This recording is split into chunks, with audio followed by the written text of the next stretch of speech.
You know, one of the things that's important with senseless shootings and killing happening in our city, you know what I'm saying?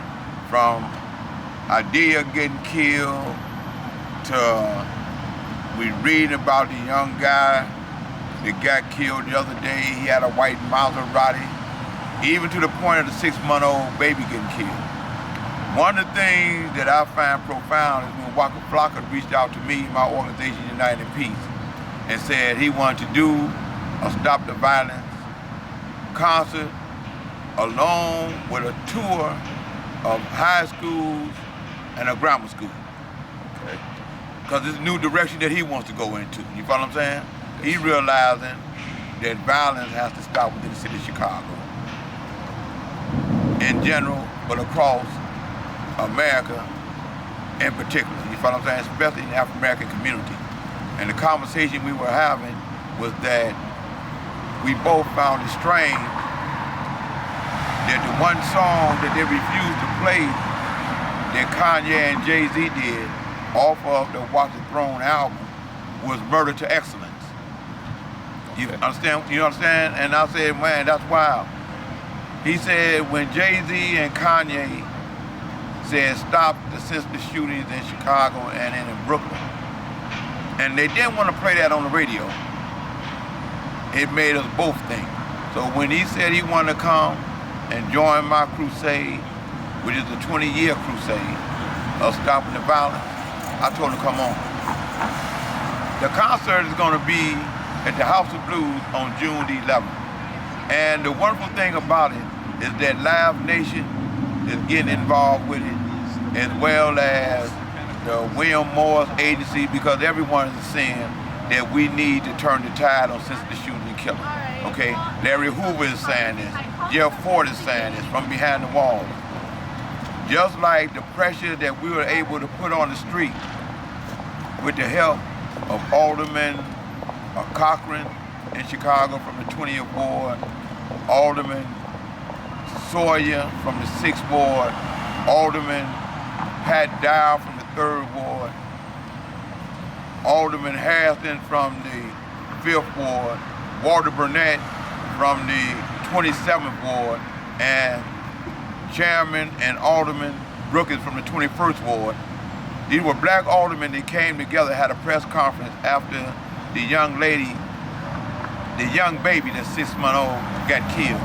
And they said no longer would they let anyone outside of their community tell them who they can or who they cannot talk to stop the senseless shooting and killing in our community, and make it where that individual who killed that young girl had to turn himself in. And that was profound, because here's elected officials that's saying they're willing to talk to individuals behind the walls, former gang members, ex-felons, whomever, to help bring the person who killed that young girl to justice. And here we are, we found out that individual turned himself in to the police station just the other day, and that's news now. With Waka doing this for United in Peace, even to the point that he said the proceeds from the concert will come to my organization, I find that wonderful, because I'm moving in the vision of Larry Hoover, where he went from gangster disciple to growth and development, to make it where our children can understand that they have a right to live. So we're bringing them around culturally. I know a lot of people got upset when Lil Wayne made the statement about Emmett Till. I did too. But the wonderful thing that I saw about it is that I know Lil Wayne have almost 4 million people following him on tweets. Now 4 million young adults know who Emmett Till is. You follow what I'm saying? We learned a lesson from a mistake. So I'm saying, Waka, I want to personally say this to you. If this end up being a video drop or whatever they do, what they do in this social media piece, I want to personally tell you that I thank you. And those with me, thank you. And we're going to work together to stop senseless shootings and killing. And just like you let it be known, you don't like furs, you stood in support of Peter. I'm glad you stand in support of my struggle, and now our struggle. to stop senseless shootings and killings in the city of Chicago, in the African American community in particular, and working with me and others to make sure that we will not respect or honor those that's engaged in senseless shootings and killings, the raping of women and children, the disrespect of our elders and the robbing of our elders. I salute you, man. And those that's with you, that's following you, I salute y'all too. And I want to thank Live Nation, and I want to thank I respect Kirk. I know he just came back from a stroke, but I think that statement, no disrespect in what I'm saying, but the way that I'm saying, I don't want you to take it as if I'm disrespecting him. I think it's a side effect from his medication. First off, that's racist to me. For you to say just lock up 18,000 gangster disciples when there's a few that's committing all the crime. And he said, from what I read in the paper and from what I saw on the TV news, he said this because of what happened to Hadiyah. Well, for the record, it was Wallace Gator Bradley and young adults that let it be known that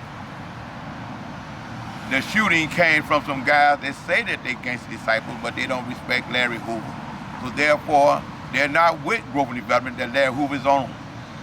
So we directed attention to the Pacific area. And from what I read in the newspaper, even the reporter by the name of Frank Main said that in reality, GDs are splintered. They're in cliques. They're saying they don't believe in instruction. So you need to go with those that are criminals. With all this technology they got, they know who it is. You follow what I'm saying? That's why they was able to put it out there that those that say that they were with gangster disciples that had something to do with the killing of Hadiyah, they had 4 alphabets in front of it. What, S-U-K-U or something like that. You follow what I'm saying? They out front, they on Facebook. They saying we ain't listening to the older guys, we don't know what they're talking about, but then they go to jail and realize it's a different thing.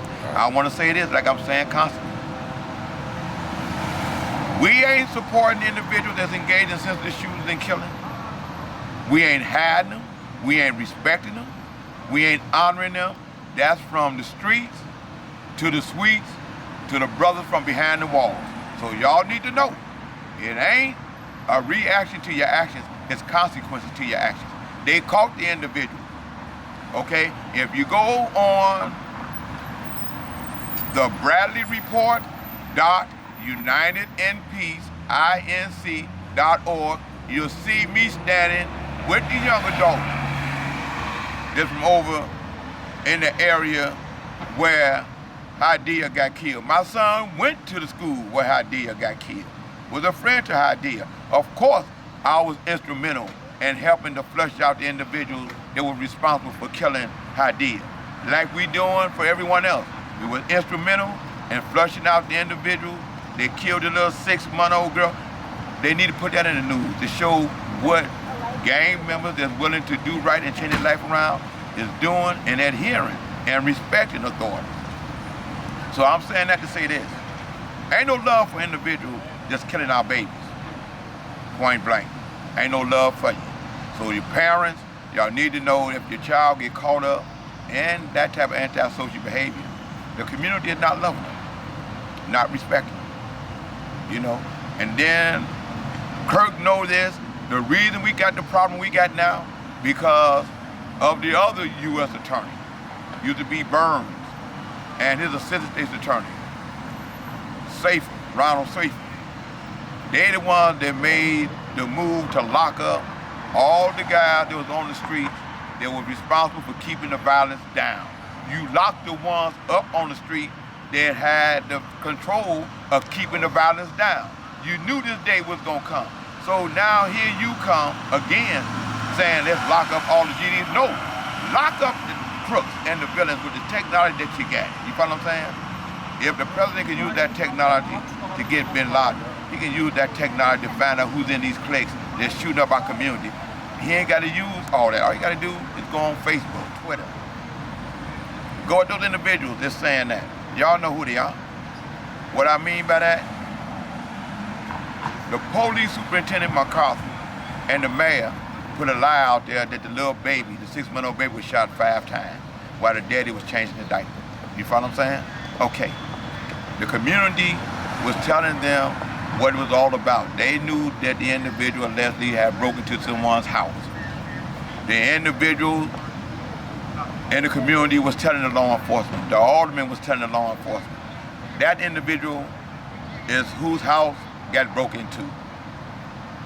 At that point, he's a person of interest. They don't go get him for 2 months. Then when we put and applied the pressure to the streets, working with law enforcement, working with our alderman, Alderman Cochran put the call out. Then he turned himself in. Then they arrest him in the station. Then they come and say what we already knew. Well, we was watching this guy for 2 months, but he killed a 6-month-old baby. What you watching him for? When you get all the evidence. You're gonna let him keep walking along the street, and then suppose somebody had killed him. We wouldn't have knew that was the person that did the crime. But our community would have been under fear and terror because there's a child murderer on the streets. So I'm saying we working together, okay? Again, that was a racist statement that he said because I didn't hear nothing out of Durbin's mouth or Senator Kirk's mouth about locking up those police officers that they know are killing individuals. They got tape of one police officer standing over individual, killing them. The city just settled with that family, gave them $4 million. That police officer still at work. Why don't they go lock him up for murder? Okay? I don't hear Durbin, I don't hear Kirk talking about go lock up the police officer that were responsible for torturing over 120 African-American men that the city keep paying settlements for because of prosecutorial misconduct. A gang is a gang, which is a group of individuals that meet socially and regularly. If criminal activity is in the police department and criminal activity is in the gangs on the streets, don't say just a few bad apples when you come to police officers and then you don't lock them up and you don't prosecute them. And then when it happens because it's a member of a street gang, you want to lock up all the gang members. It ain't right, it ain't fair. I'm just saying, be right. That what they said was bogus. And I ain't condoning no criminal activity. But that I want to tell y'all this. There is no click boxes in the penitentiary. When you go in there, there's no click table.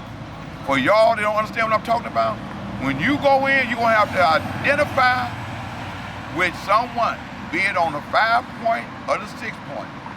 You're going to get identified from the community that you live in. You're going to have to know the lineage of those various organizations. If you don't, you're going to get checked to almost getting wrecked. And they telling you, since the shootings and killings gotta stop on these streets, because for every victim, there's a family member that's in the system. And one of the things you need to know, people get burnt up in them jailhouses and in the penitentiaries, people get hung, and you may kill someone whose family member or a friend of that family member may end up being the cook. And you may end up getting some crushed up glass in your oatmeal. Those are the realities of penal life. Those are the consequences when you pick up that pistol and you shoot somebody and you kill somebody. They ain't concerned about you being high off of Molly at the time when you commit that crime. That's not their concern.